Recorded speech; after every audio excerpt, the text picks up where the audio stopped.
Hi, I'm Lexi Erickson and welcome to Craft Daily. Some of you probably already know me because I've put out about 6 DVDs for Interweave, the basic soldering DVDs and setting bezels and bails and copper etching. And I'm also a contributing editor to Lapidary Journal, the Lapidary Journal Jewelry Artist. Today I'm going to be introducing a series of projects that we're going to be doing with the Southwestern theme. I love the Southwest. I grew up out here, and I think it's just one of the most beautiful areas of inspiration in the entire United States. So as we talk about this, I'll be introducing also a number of different products that we have for the Interweave store. One of them is my soldering station, and if you've done a lot of soldering, you've been using my soldering station, I'm sure. So let's get started first of all in talking about some of the tools that we're going to be using. Right now we're going to talk about how to do some production jewelry, how to make cutting out your pieces a lot easier because we're going to be using the Shark Bite hydraulic press, which has been developed by Richard Sweetman right here in Denver. It's also available on the Interweave store. If you're doing production jewelry, like we're going to be cutting out a lot of these little bears, it would take you a long time to sit there and cut out 5 or 6 bears. Sawing is certainly not my favorite thing to do because I love soldering, but sawing takes a long time for me to do. So I'm going to show you how to start out in making a production piece or making multiples of these little bears using the hydraulic press. The first thing that we're going to be working with is some sterling silver and some copper. And you're going to want regular sterling silver and copper sheet. I like to use 20 gauge sheet. So you get what we call a B&S gauge. It will tell you how thick your sheet is, and you can just go in there and put it right in, and that will tell you that's 20 gauge right there. The silver will also fit right into the 20 gauge. Okay. If it wiggles around too much, then you're using the wrong gauge of silver. You see that it goes all the way up to 16 gauge, which is really thick. I mean, if you want to talk thick, you're going to talk 10 or 11 gauge, but most of the time in fabrication we don't use that.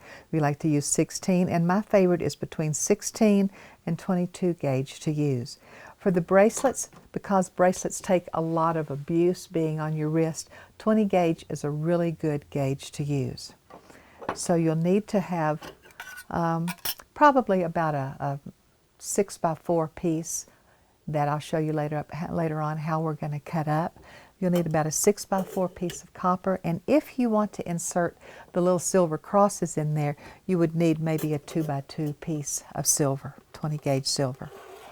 You'll also need some jump rings because that's how we will attach everything. So I use just some pre-made jump rings. These are a 16 gauge flat or square wire, and I like the look of that flat wire because this doesn't have to be soldered. 16 gauge is so heavy for a wire that you don't have to solder it close. And being that this is a beginning project, maybe you don't have a whole soldering setup yet. I also like to use texture because texture is life, life is texture. And nothing gives your pieces more life and dimension than using texture. So I've got a couple of Fretz hammers, and some of the Fretz hammers are also available at the Interweave store. This is the silk hammer. It's called a raw silk hammer, really. And it will give you a very, very good look on your metal for textures, and I'll show you how to use it. This is also just a doming. This is the number 1 Fretz hammer. It's probably my favorite hammer to use just for doming, for shaping metal, and to give it a that nice dimple, soft dimple look.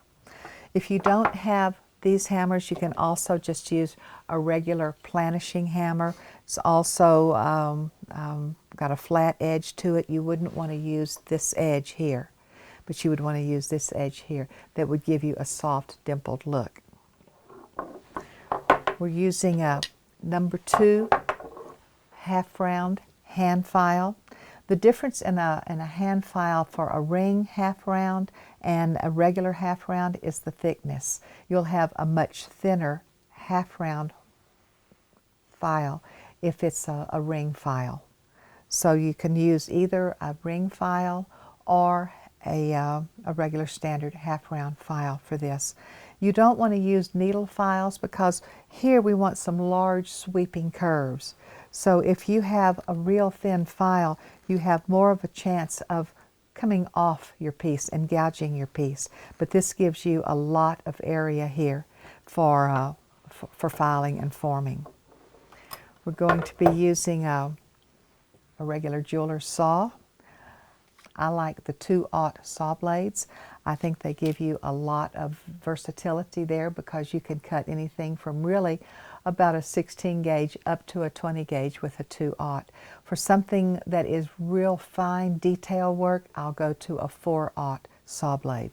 I'm going to want a pair of little scissors that would be good for cutting and getting into details for cutting out your patterns.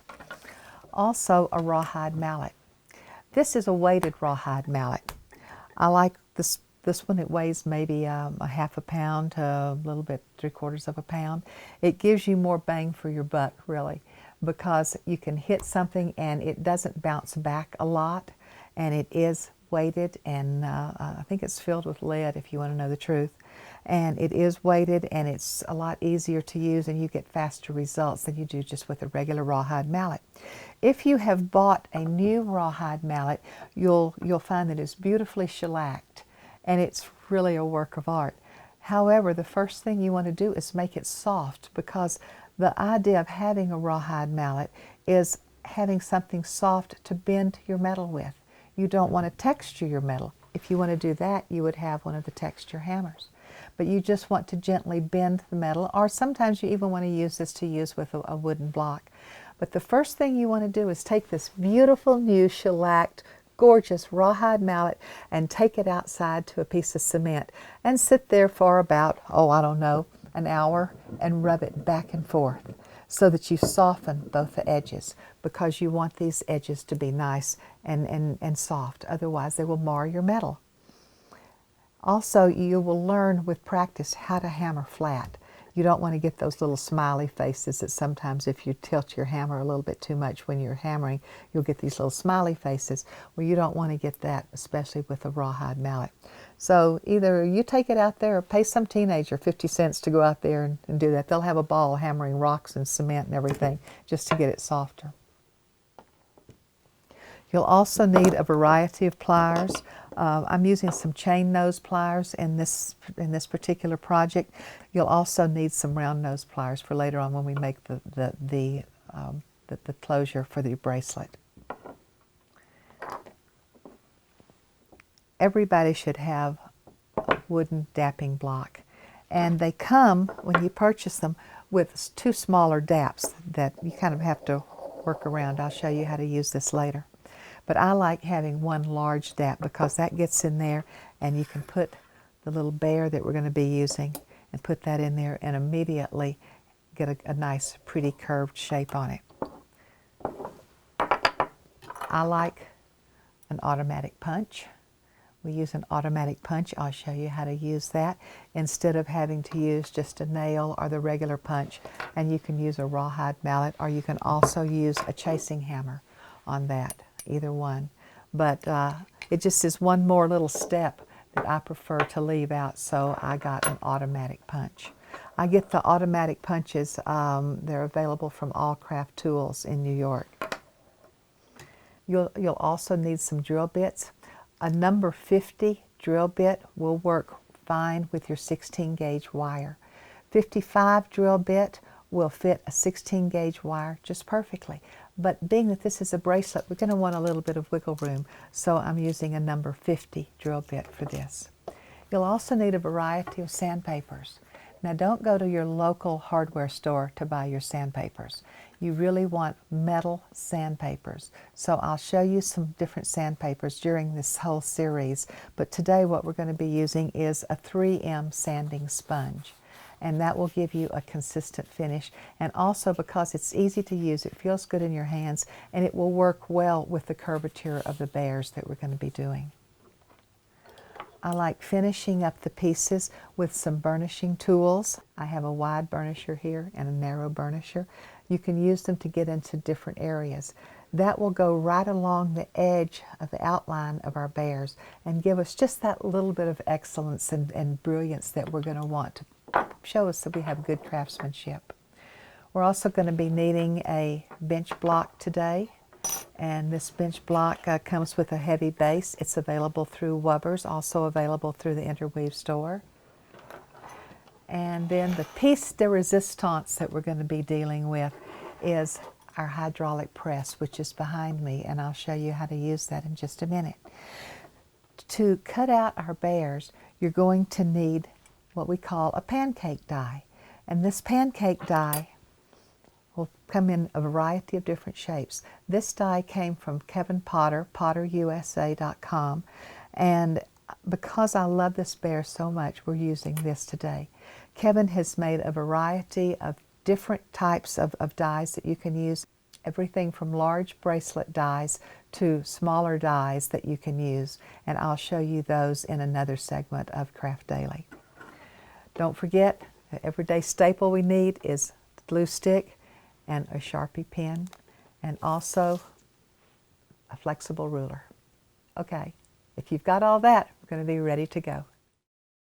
We don't have to worry about transferring the bear pattern onto paper because we've already pressed that out with a hydraulic press.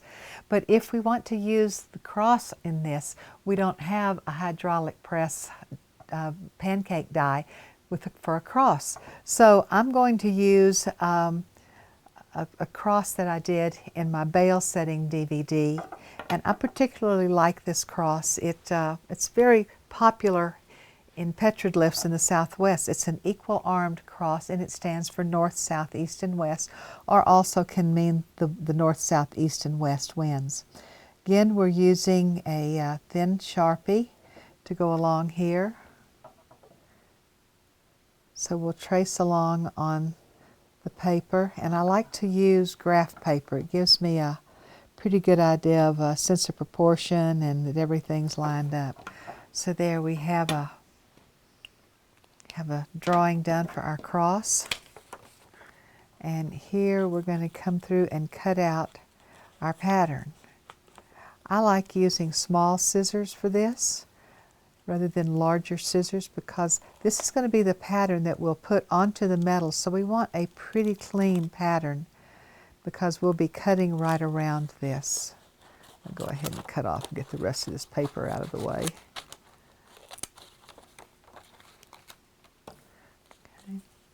So we'll want a real clean design here. And I think these little scissors are just more fun to cut with than great big shears. You want nice, clean, crisp corners, the rounded edges on the outside. I really do like this shape a lot. You know, when the conquistadors came into the Southwest, a lot of them came with priests that were going to convert the Indians to Christianity. And the story goes that as the priests were going down through all these areas, they saw this petroglyph on the sides of the canyon walls, and they said, we don't have to convert these people because they're already Christian. And really what it was a non-Christian symbol talking about the winds, or sometimes, like I said, the prevailing winds.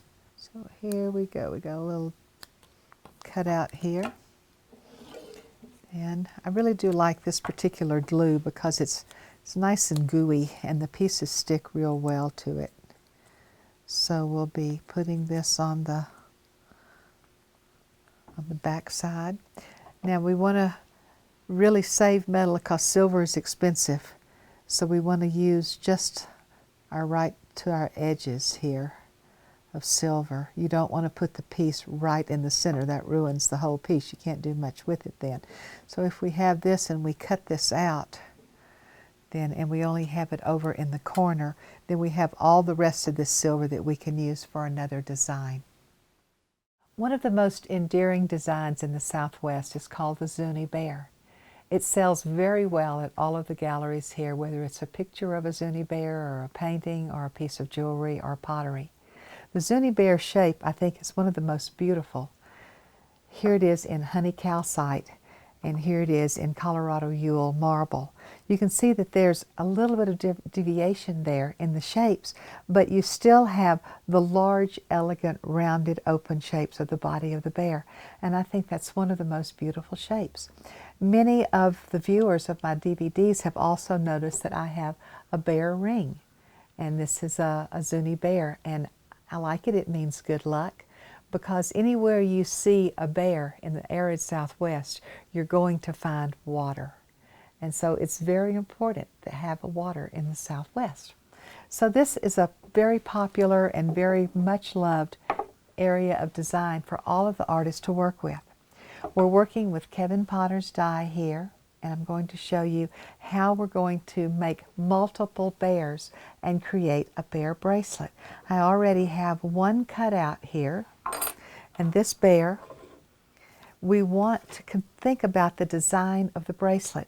So you don't want a great big large piece against a real small piece, because it will make the bracelet hang really strange and really funny.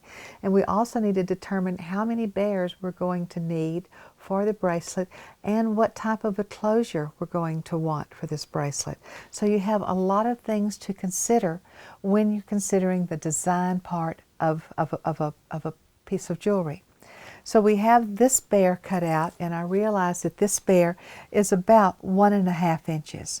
So when I went to start designing a cross for this, just to break up the monotony of all the bears around, I wanted to design about a 1.5 inch cross. Now the cross will be in silver, and then the bear is in copper, or if you like, you can make it in gold. I think copper, being it's very much a southwestern mineral, and silver is worn a lot in the Southwest, I think those two will look very good together. So we have to figure out about how many we're going to need. So thinking that if we use maybe one, or maybe at the most 2 of the crosses, and then if we have 6.5 to 7 bears, it's kind of hard to have a half a bear, but you can sometimes if you need to. But if you have 6.5 to 7 bears running across the top of the top and sides and bottom of your wrist, that will make exactly the perfect size bracelet that won't be too large. Now, depending on your on the size of your wrist, if you're very small boned, you might want to only go with 5 bears and a cross. If you have larger bones, you might want to go with 7 bears and a cross or 2. So you will have to decide for yourself exactly what is going to be the right size. This is where the half of a bear comes in, because if need be, you could just do the front half of the bear and then finish the edge smoothly, and that would probably be the bear that would be right closest to the clasp that hopefully would hang on the bottom of your wrist. We're making a very, very light clasp for this, but it's going to be a very non-obtrusive little clasp that we'll make. Also, when you're making the crosses and the bears, think of them as other design pieces that you could make. You could make a number of bears for a necklace. They make great little earrings. You could either make little post, or you could have a dangle, or you could have a pendant. Okay. If you have seen my bezel setting DVD, I used this example in my bezel setting DVD because this is a piece of ivory here with a very heavy bezel around it, and that makes a beautiful pendant, or also great earrings. So get your copper and your pancake die of your bear, and let's move to the hydraulic press. If you make a lot of pieces and are a production jeweler where you make the same pieces over and over again, or if you make the same back plates and you change the tops with different piercings or overlays, or if you just don't like sawing, because I don't like sawing either, then you absolutely need a hydraulic press. This is the Shark Bite, and it's available at the Interweave store. To use this, we're going to use our adorable little bear. Insert a piece of copper. Okay, you want it to be kind of a snug fit. And Kevin Potter even tells you this side down. so that you don't make any mistakes when you go to insert it into a hydraulic press. Now I don't want to have a big long tang on here, so I'm scooting it down. Okay. You want to make sure that there's enough copper for the whole piece, and then it's just pressure. That's all it is, pressure that pushes these two together and cuts out your piece. So I'll tell you now, it's going to get very loud. Insert this between the two Lexan plates here, and they can take a lot of pressure. This is the same thing that a lot of the automobile headlight covers are made from. So you start pushing it together.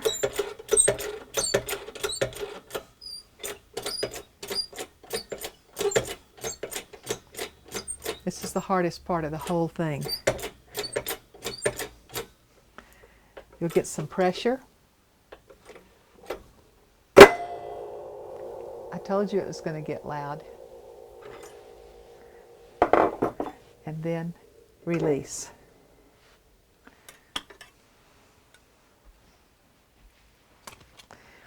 Here's your negative shape. And here is your adorable little bear. Isn't that the cutest thing you've ever seen? Okay, now we're ready to start sawing because we've already punched our bears out with the hydraulic press.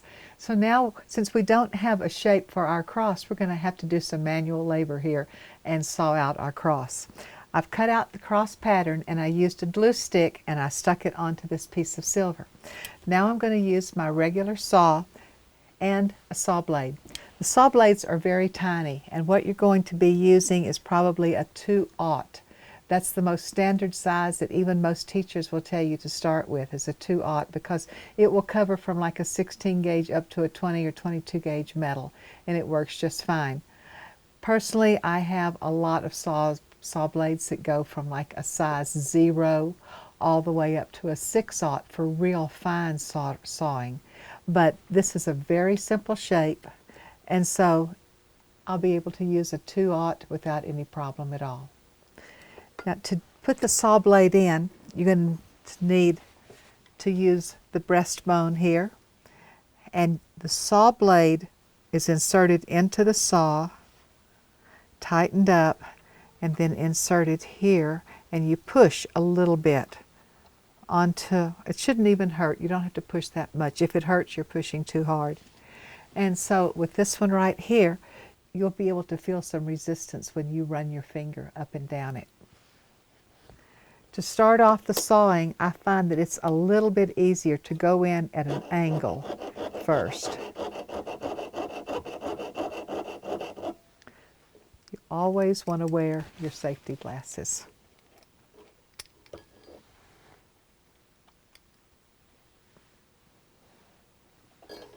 Okay.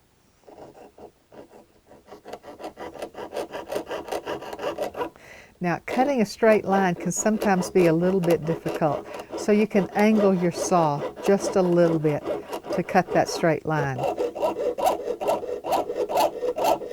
You want to use the whole length of your saw blade. When you get to a corner, you can just go up and down and move the metal. Make that corner turn.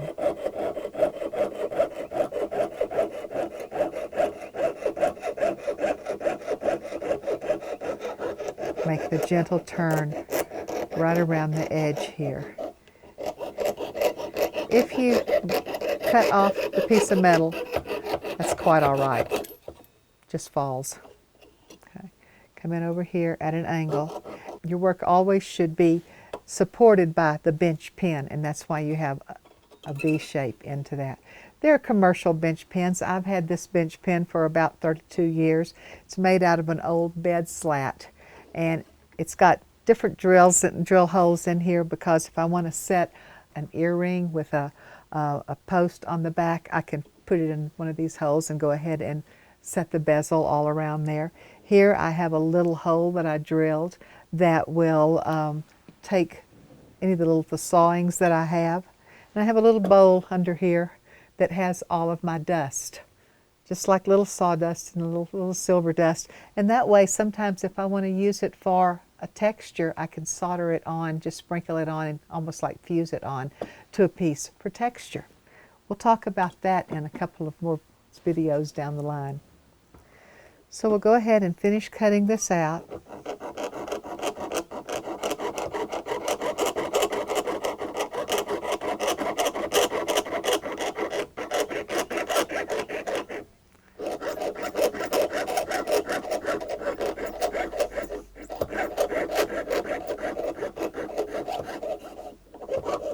You can hear if you're cutting into your bench pen, the sound changes.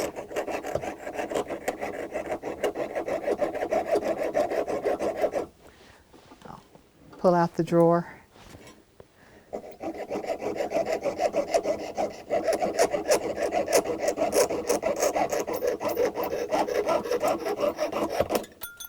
And it falls right into the drawer. I had this bench made specifically for me. And when I had the bench made, I didn't think about putting a bench pen slot in there. So I've made do for 30 years with an old bed slat and a seat lamp, and it works for me. So we've started sawing out our cross now. Then we'll just remove the paper off of here, and we'll do any filing that's necessary. Okay, we're punching holes with an automatic punch in the cross.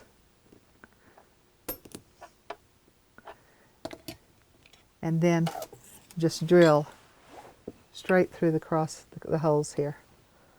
I've already punched out some of these holes.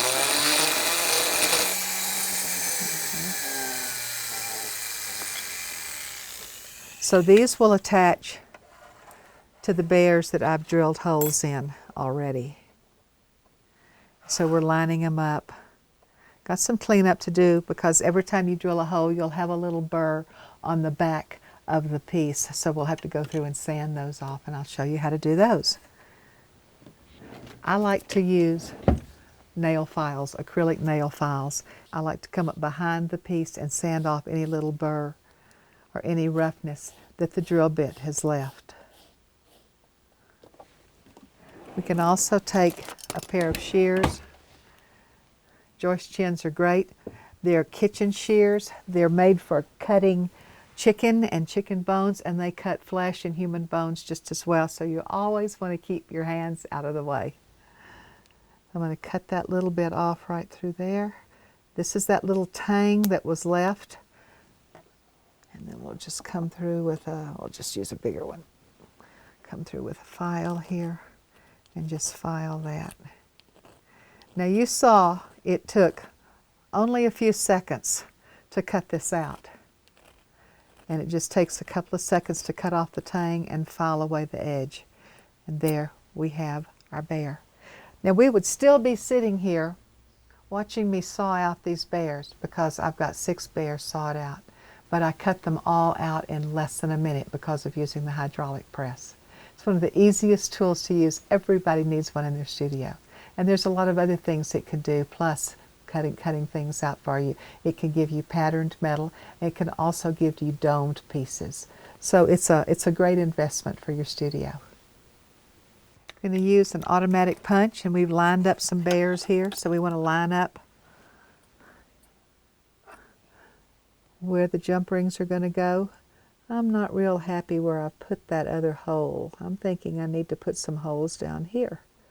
Maybe they should line up with the noses instead of lining up through the eyes. So let's see about putting a couple of jump rings down here. And then we'll have another jump ring over here. Okay, so we use that. Anytime you're going metal to metal, you want to use some burr life on the drill bit.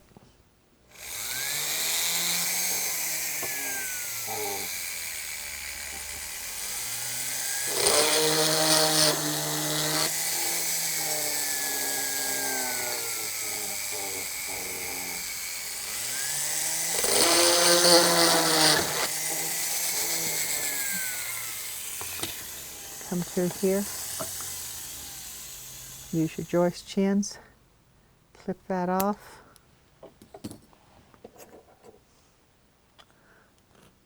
file it down, and in less than a minute from the time it took you to cut it out, to drill the holes, to file off the top, you've got the bear.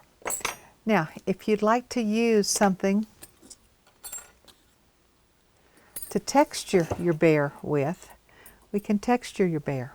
So I have two favorite texturing hammers that I like to use. One is just the Frets number 1, and it has a slight dome to it, if you can see that slight dome there. You can also see that it's been used quite a bit. The only thing I need to do to clean this up is just to put it on the buffing wheel with a little bit of white diamond or even Tripoli, and that'll clean it all up and keep a nice plannish surface on it. The other one that I like to use a lot is called the raw silk hammer, and it has a texture of raw silk, and it has to be hammered a certain way in there, and I'll show you how to do that now. Of course, you always want to keep your fingers out of the way, and you always want to hammer onto a steel block.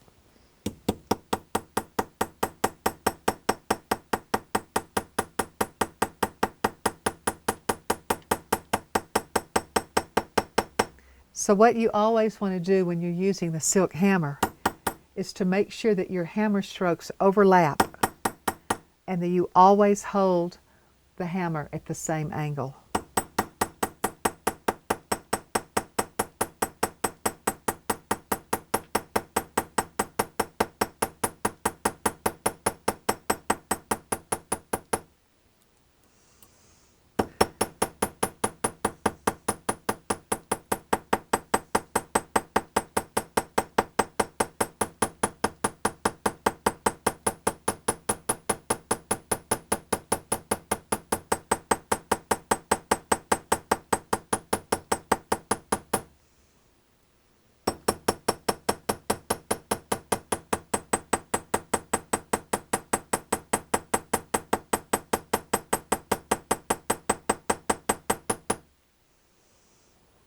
It's a very subtle texture.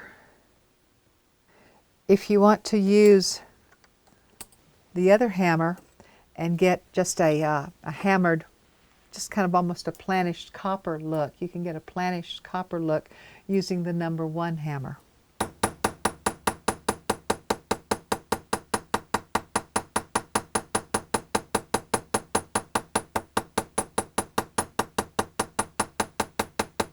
Now you always want to make sure that your hammer strokes overlap here, because it's not a particularly pretty look if your hammer strokes are not overlapping.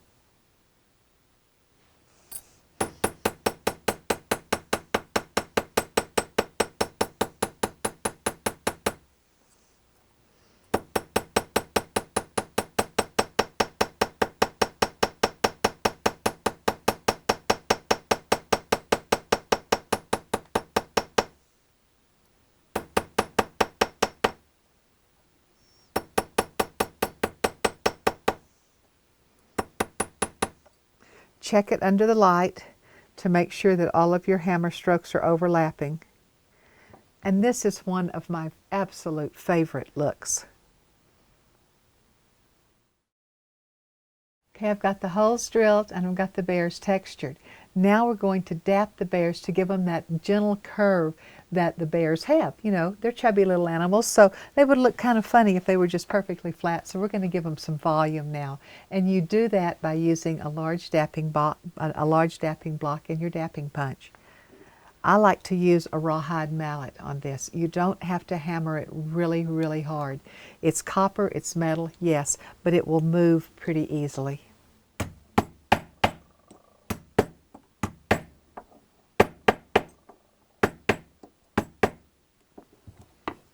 And then you've got your little curved bear. He's got a little bit of a flat spot right there, so I'm going to go back in and fix that, or maybe even move to a different hole here.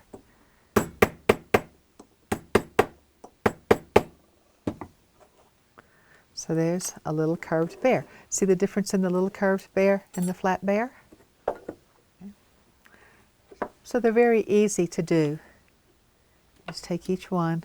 I'll go ahead and start off larger here.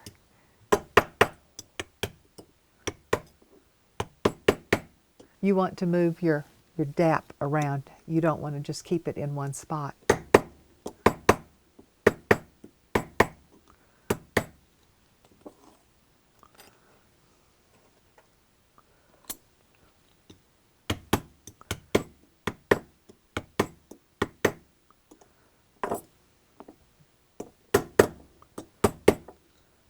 And then move to the smaller one to make sure they're all going to be the same angle.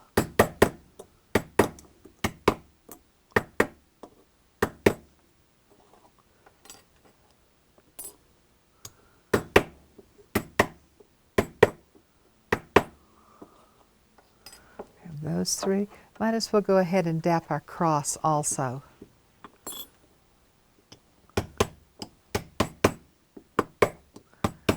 Silver is a little tougher to dap. It's not difficult, but it's a little more firm and not quite as malleable as the copper is.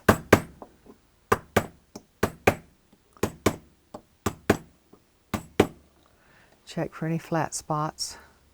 Crosses are hard because those of the angles that they have there on the edges changes the pressure on the metal.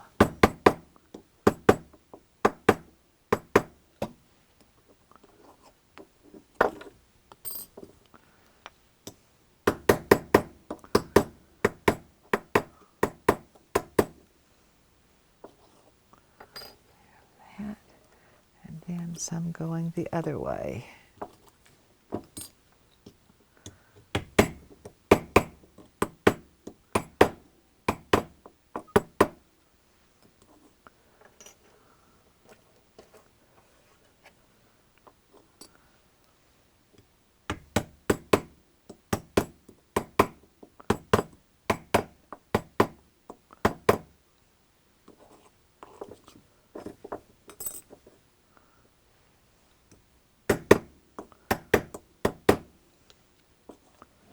If you're just starting out in metal and you don't have any hammers yet, you can use a very, very thick sandpaper. And I use this sandpaper. You want to go in one direction only and sand.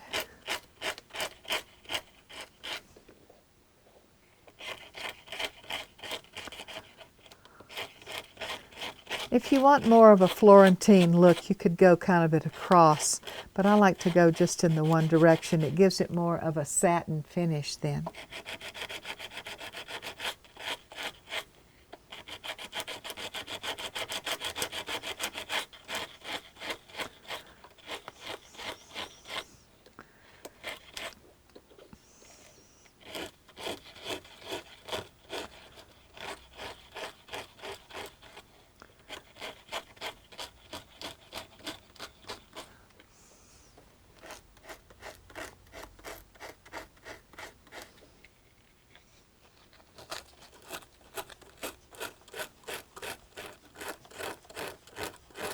Crocus cloth is available. It's a cloth. It's available at some of the really small, independently owned car places where they have, you know, automobile, supply houses and things, you know, where you get tires and stuff. If you go to any of the big box car places, they usually don't have it, but the small independently owned will have it. Or sometimes Ace Hardware will have it, but also Tevel stocks it at All Craft Tools, so you can always get it from him. This is the real coarse, and it cuts in strips, and believe me, it will last you forever. It just, you know, don't see about ordering 24 sheets of it because you only need 2 or 3 sheets at a time. So this will give us kind of a sanded finish. You see, satin finish there. Now what you can do sometimes is, because this is the back side, when we cut out the bear, it cut out from the top, and this is the back side. So you see I've got a little bit of a lip on those right there. So what I can do is just come through with my rawhide mallet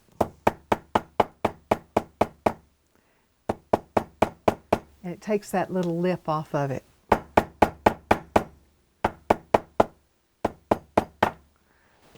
Also take your joist chins, Cut that little tang off.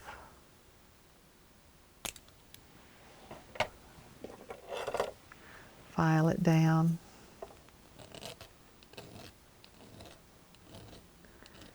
They're just the cutest little bears. They're so cute. Make sure that you don't have any sharp edges, because Lexi's first rule of jewelry is jewelry should not be painful. There it is.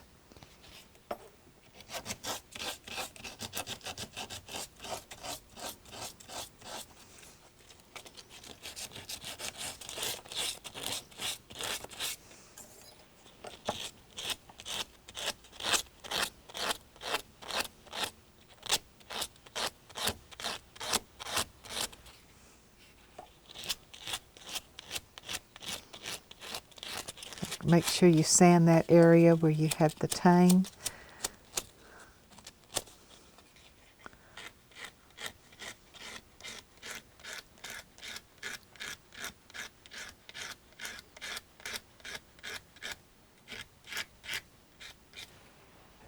Then we'll drill holes in this piece, start putting our bear together, then we'll be through with our bracelet. Now we're going to talk about assembling a clasp. Because the bracelet is larger and because it's got so much going on, I wanted to have just a very, very simple clasp. You can certainly use a pre-made toggle or a pre-made lobster clasp or something like that. I'm just going to show you how to make a very simple little S-hook clasp because it will work very well with the bears. So we'll cut a piece of wire. And then we'll need to file the edges a little bit to get off any of the sharp edges. So as opposed to using a real large hand file, we're using these files. They're not exactly needle files, they're longer, but they're thinner. So that'll work well all around these edges. Remember, Lexi's first rule of jewelry is jewelry should not be painful, so we want to get any rough edges off here to where they feel smooth to the touch.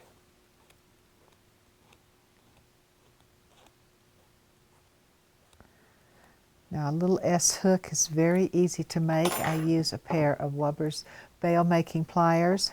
We're just going to go up on one side and down on the other. Get a little bit larger here if I wanted to. And then come on down to the smaller size here.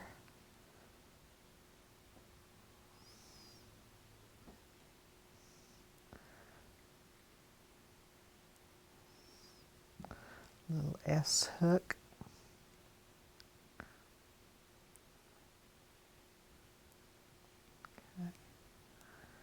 Flatten it out some, close it out some.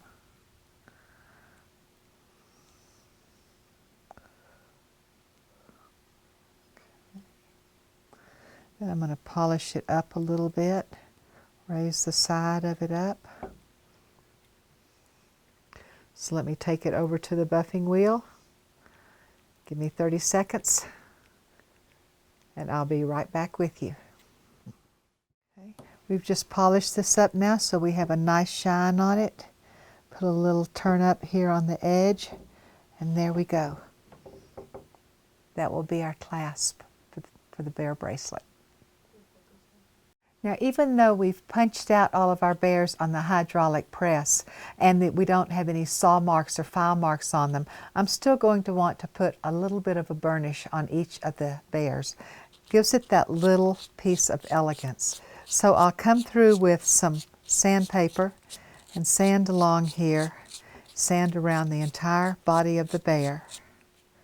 Those little cute ears, those are going to be a little bit harder to get a polish on. So because of that, I'm going to use a small burnishing tool. The burnishing tool is one of the most overlooked tools in your entire collection of tools. And you hold it just like you would a potato peeler. For those of us that still peel potatoes, because I don't think I've bought potatoes to have to be peeled in a long time. So you're going to come right across the top of it here and pick up that little line of elegance. It's curved, so you have to be careful, because if you go too fast or too hard, sometimes you can come across and then you have a deep gouge in your bear.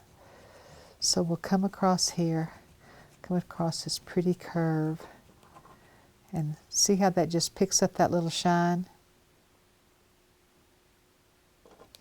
Over here close to the ears, I probably need to do a little bit more sanding. This would also be a good place where you could use one of the acrylic nail files, because it would brush real easily across there. So I'll go through here and sand this and polish it a little bit more. So, and that's if you want to do that to each of the bears. It's going to take you probably a good part of an hour to go through and do this to all the bears. But remember how much time you saved by cutting them out with a hydraulic press, and you didn't have to saw each one. You would have probably spent several hours just cutting out each of the bears, and they may not all exactly look alike. But here we have all these bears and they look just alike. Now, in putting the bracelet together and assembling everything, you've got some choices to make here. Some of them are dapped, so you have a slight little curve to them. See how the light catches that curve? Some of them are flat. Okay. This one just has like a sanded finish on it, and it really doesn't even have a great sanded finish on it because I didn't finish sanding it. But you can have a flat bear. Then you have to decide if you want your bears doing a conga line through here. How are you going to assemble them? Do you want your bears kissing, such as that? Do you want to use a cross on there? You might not even want to put the cross on there, so maybe you just want bears. Another variation on this is to use copper and brass, because brass will shine up like 18-karat gold, so you could have a copper and then a brass bear, then a copper bear and a brass bear. Or you could have a copper bear and a silver bear, or a brass bear and a silver bear, or you could have all silver bears if you wanted. You're the artist, so there's no particular right or wrong way to do this. So we'll go through and I'll show you about opening a jump ring. I think most of you know how to open a jump ring, but if you don't, I'm using the Weber's chain nose pliers. You can use flat nose if you like, but I like using the chain nose pliers with the flat wire. And I'm turning them just like that. So we'll go in one edge of the bear here. Okay. Come back in over here if we want to go in right here. And then close the bear. Now, since we're using 16-gauge square wire, for those of you that don't have a soldering setup, don't have a torch, or don't know how to solder yet, 16-gauge wire does not have to be soldered. It will be very sturdy, even to use for a bracelet. So you want to put these back together, rub them back and forth together until you almost hear a little grinding. I know you can't hear it, but I heard it. And we'll line them back up again. This is where if you're a woman of a certain age, you need to be wearing glasses to do this. So we're lining them back up. There goes the little grind. Okay. And if you need to put a little bit of a squeeze on it right there, you can to line them up. They're very sturdy. They're not going to come undone. Then if you want to put the clasp on there, here's our clasp. So one part of the clasp we'll go ahead and open like this. Put it on the end of the bear. Put it on the end of the bear here. Go ahead and close that.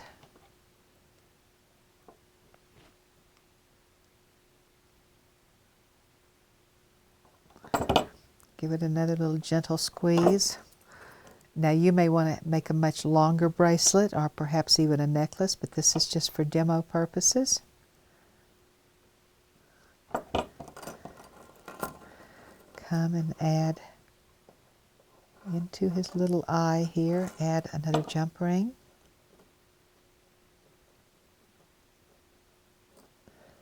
close this off. And then you can close it just by slipping this. Let's see. Slipping this through here. We may have to open this up a little bit more here to get it to accept that squarer wire.